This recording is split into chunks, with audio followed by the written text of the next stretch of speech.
Donc la fille avec le pull, elle a profité qu'Anne ait tourné pour sortir un couteau de sa manche, courir vers Thomas et Anne et poignarder lâchement son ami au ventre. Du coup Thomas il est en état de traumatisme, il était choqué de la scène qu'il vient de voir. Et la femme elle attaquait Anne d'un air indifférent, elle n'avait ni sourire au coin des lèvres, ni haine dans le regard, ou quoi que ce soit d'autre qui a pu justifier son acte.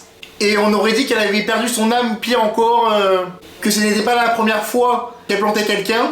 Elle n'a rien dit, elle n'a rien fait, elle n'a même pas hurlé de douleur. Et Thomas il a énormément peur qu'elle soit morte sur le coup. Mais Thomas il pense que maintenant avec le recul, que c'était à cause de la peur, qu'elle était incapable d'avoir la moindre réaction. Et Thomas il n'a pas attendu qu'elle tente de poignarder à nouveau son amie, Anne. Thomas il a tout de suite tourné les talons. Et il s'est mis à courir en tenant Anne par la main. Et il voulait rejoindre au plus vite la grande place de tout à l'heure.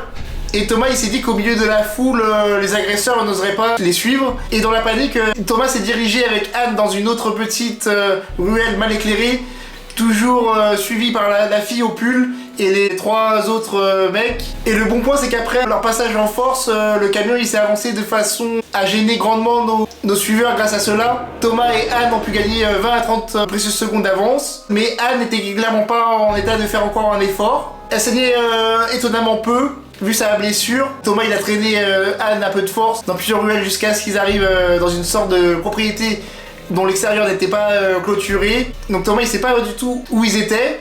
Mais l'urgence c'était de mettre Anne à l'abri de nos poursuivants. Thomas il a déformé avec une grosse pierre la vieille porte en bois d'un cabanon à outils de jardin. Il a caché Anne qui commençait à faire une crise de panique. Et Thomas il a mis par-dessus une espèce de toile en jute pour la cacher. Et aussi parce que couvrir les personnes en état de choc, apparemment ça les apaise. Allez savoir pourquoi. Thomas il a fait une grosse dinguerie encore une fois. Peut-être que son cerveau il a changé de mindset.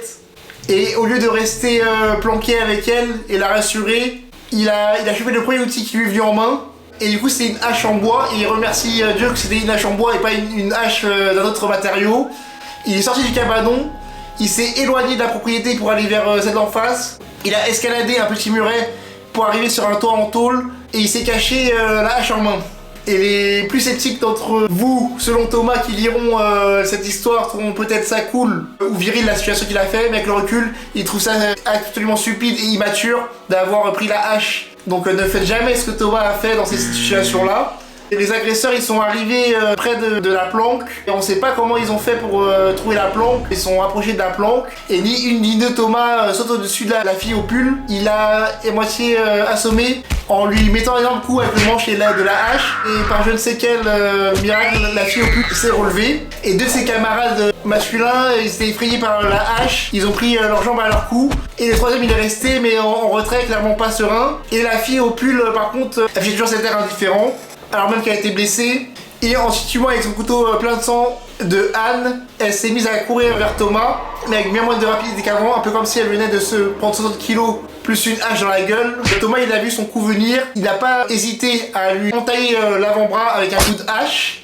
L'outil était vieux et émoussé, donc heureusement il lui a pas coupé le bras, mais il lui a laissé un petit souvenir qu'elle doit encore avoir aujourd'hui, donc une cicatrice. Et là la femme, bizarrement, elle a pas hurlé de douleur, elle a juste lâché un petit cri, comme quand vous entaillez le doigt en faisant la cuisine, elle a lâché son couteau et s'est reculée. Et le type restant, il a fait mine d'avancer pour venir aider la fille au pull, mais Thomas lui a littéralement jeté la hache dessus, la lame dans son élan lui a entaillé le mollet, et lui par contre il a vraiment hurlé de douleur. Il y a eu un blanc d'au moins 10 bonnes secondes, il pense Thomas, et le gars il a crié un truc à la fille, dans une langue que Thomas connaissait pas. Puis le mec il s'enfuit comme il pouvait avec son mollet lacéré. Donc la fille au pull elle a ramassé son couteau, elle a jeté un regard noir à Thomas et elle s'est aussi enfuie en titubant encore un peu.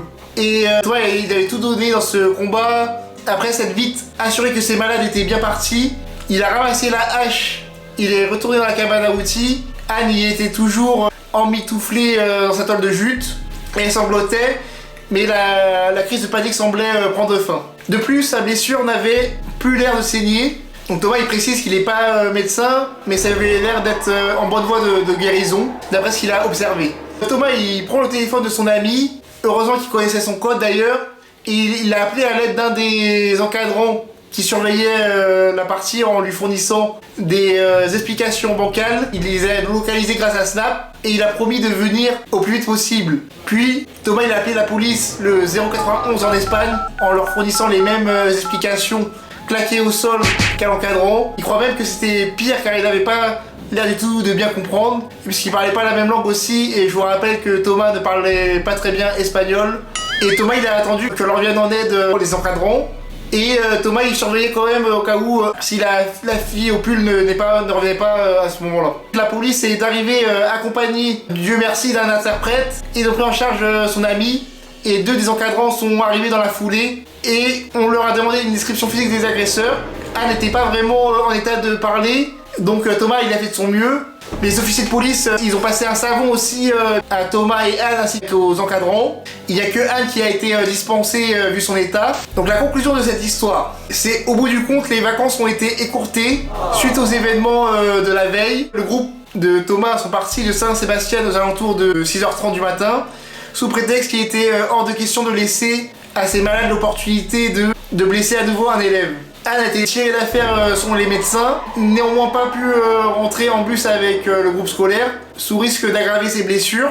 Elle est restée 1 semaine de plus à l'hôpital avant de revenir en France. Sa famille l'a rejointe entre temps, leur voyage a été tout frais payé par le collège, une manière pour le directeur de se faire pardonner cet incident.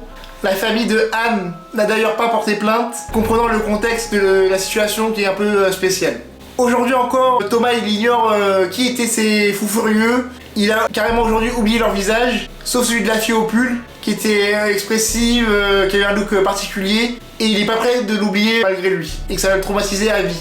Il n'a pas eu de problème avec la police locale ni la police française, car son comportement envers les agresseurs était considéré comme totalement légitime, et de toute manière personne ne les a jamais retrouvés. Anne ne les connaissait pas, et Thomas non plus. Et aucun de ses camarades ne semblait les connaître non plus. Puisque par la suite, il y avait eu des portraits robots dressés par Anne et Thomas. Cette histoire, elle restera un mystère. Ces mecs avaient ciblé des gens au hasard dans la foule. Où en est-il après Thomas et Anne en particulier? Et Thomas, au fond de lui-même, il préfère ne pas savoir quelle est la réponse à ces questions qui se posent. Et avec le temps, Anne et sa famille, ils ont déménagé vers Lyon, il lui semble. Elle a gardé aucune séquelle physique. Mais Thomas est sûr qu'elle se souvient, comme lui, de ce voyage en enfer. Et ils sont restés en contact, Thomas et Anne, quelques années. Mais ils ont finalement décidé d'un accord commun de couper les ponts. Et le fait de se parler à distance, ça devenait compliqué avec les cours, les amis, la vie de famille. Thomas, il finit par ce post Reddit par des salutations. Big up à toi Anne, si tu passes par là. J'espère de tout cœur que tu t'en es remise et que tu vas vers de l'avant. Bonjour également à tous les encadrants de cette sortie en enfer et à tous mes camarades de l'époque. C'était une partie de chat géniale. Et pour terminer, bonjour aux tarés qui nous ont agressés. Si vous reprend l'envie de terminer ce que vous avez commencé il y a des années, alors venez. Je suis prêt, je suis armé. Je ferai que vous ne puissiez plus jamais faire du mal à quelqu'un. Voilà, c'est la fin de l'épisode de Thread Horror Show saison 1. J'espère que ça t'a plu.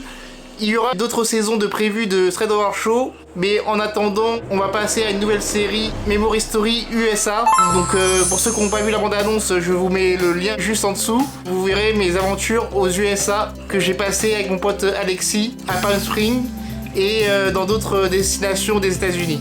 Donc j'espère que vous serez au rendez-vous également pour cette série-là. Je vous remercie. Je vous dis à la prochaine pour de prochaines vidéos. Salut!